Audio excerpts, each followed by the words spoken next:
Benvinguts una altra vegada al programa del cristianisme dins la història. Soc en Jordi Abad i els hi parlo amb molt de gust, acompanyat pel professor Miguel Àngel Roig. Benvingut. Gràcies, Jordi, per invitar-me al teu programa, una vegada més. Estem contents de poder-nos trobar amb tots vostès una altra vegada perquè el tema que estem tractant ens agrada, ens interessa i a més resulta molt curiós veure com la història que passava fa 2000 anys d'alguna manera la repetim. Perquè avui volem tractar amb el professor Miguel Àngel Roig un aspecte que té a veure amb el programa que vèiem el dia passat, que era la historicitat dels evangelis. Avui en dia estem acostumats a veure les pàgines webs o els missatges dels whatsapps o dels twitters, dels blogs, i tothom escriu un blog. Avui en dia qualsevol té la capacitat de presentar davant del públic general les seves opinions. Escriure un blog està a l'accés de tothom. I la pregunta és si en els primers segles de la nostra història del cristianisme passava el mateix. És a dir, qualsevol tenia la capacitat d'expressar les seves idees per escrit i difondre-les. Bé, qualsevol no. Qualsevol... Tenia que saber escriure. Que saber escriure i tenia que tindre una certa tècnica d'escriptura, perquè contràriament a lo que molta gent pensa, en l'antiguitat la forma d'escriure era molt important. Partint del fet que no tot el món sabia escriure, aquells que finalment ho feien es preocupaven molt de la manera en com transmitien.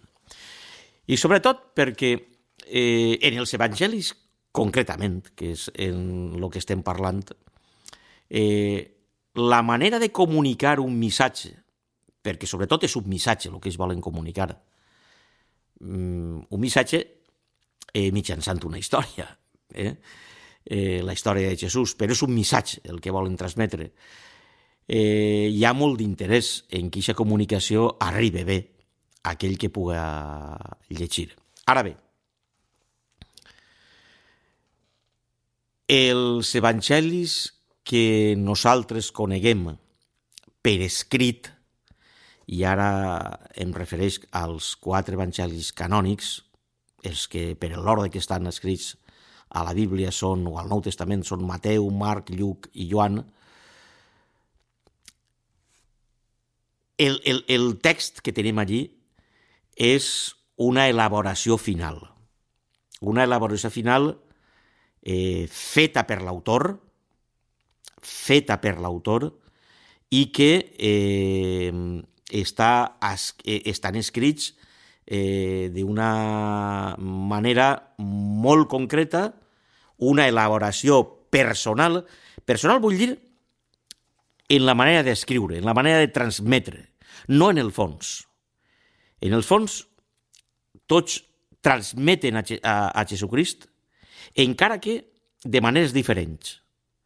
Però de maneres diferents perquè cada un té objectius diferents, vull dir, públics, destinataris diferents, per als quals transmeten no la mateixa història, o millor dit, sí la mateixa història, és la història de Jesucrist, però cadascú seleccionant, contant a la seva manera, en la seva capacitat, allò que volen... Clar, perquè l'autor no és el mateix, té la seva particularitat, i els oients, el públic, el que va destinat a aquell escrit, també són diferents. Efectivament, però vull dir encara una cosa més, és a dir, abans he dit que el que nosaltres tenim avui per escrit és el resultat final.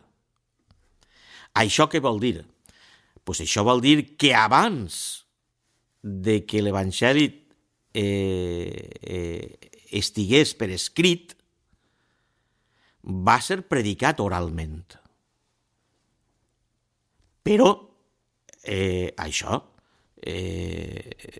tinguent en compte les mateixes indicacions de Jesús. Aneu, sortiu i prediqueu l'Evangeli. No va dir poseu-lo per escrit. No, prediqueu. Això vol dir que va tindre una època oral. Jo crec que Lluc, cada un té una manera de fer, ja ho veurem. Espero que tinguem temps de veure-ho en altres programes.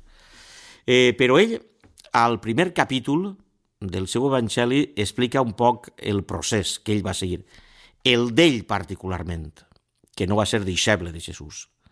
Ell diu, ja que molts han intentat posar en ordre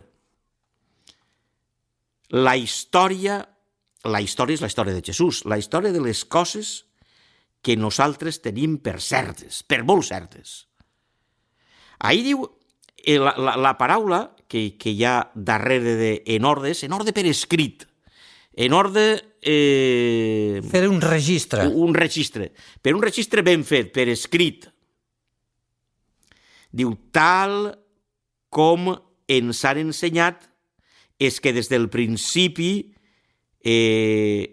ho han vist amb els seus ulls i han estat ministres de la paraula.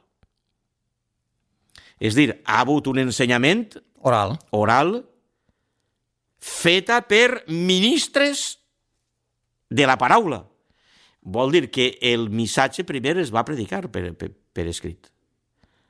Qui va predicar per escrit el missatge de Jesús? Els 4 evangelistes que tenim a la Bíblia? No, moltíssimes més persones. Ell tenia molts seguidors que varen predicar. I ell diu, en el versícle 3, diu, a mi també m'ha aparegut, després d'haver investigat amb diligència totes les coses des de l'origen, diu, a escriure-les, per ordre a Teòfil, no? Que és al que ell li dedica. És a dir, que quan Lluc diu que ha escrit, abans s'han produït predicacions de Jesús, del missatge de Jesús. La transmissió oral. La transmissió oral, que és molt important. Ell també ha fet les seues investigacions. Els altres evangelistes, almenys 2 d'ells, van ser deixebles de Jesús. Mateu i Joan. Marc possiblement ens conta, no? Lo que Pere li va dir, que també era deixeble. Ells sí que tenien relació directa amb Jesús. Però tampoc van seguir a Jesús dia a dia, o tots els dies. El llibre dels Actes dels Apòstols ens diu que per ser un apòstol era fonamental, ho diu molt clarament, això ho diu quan va morir Judes, i diu que van tindre que anomenar a un altre. I diu,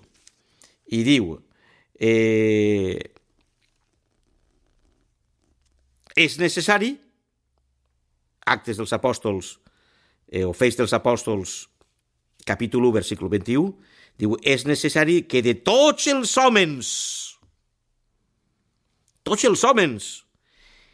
que han estat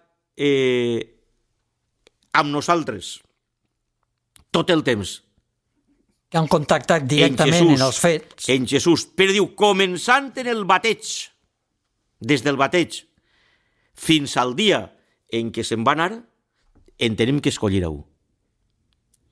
Vull dir que això era fonamental, però el bautisme de Jesús ocorreix ja quan ja té 30 anys. Abans Jesús també havia viscut. Vull dir, tot això se va parlar, Maria va ser un testig, tot això se va escriure, se va parlar, i cadascú després, amb les seues experiències personals que les tingueren amb Jesús i moltes més coses, varen fer la redacció final. D'aquesta redacció final hi ha un aspecte que ens interessaria esbrinar i que ens fessis alguna consideració, que és la crítica històrica. En principi ens interessaria saber què és la crítica històrica i de quina manera afecta els evangelis, però això ens ho diràs en el proper programa. Gràcies per la teva presència i gràcies a tots vostès. Ha estat un plaer poder tindre aquesta trobada a la ràdio. Ens veiem en el proper programa.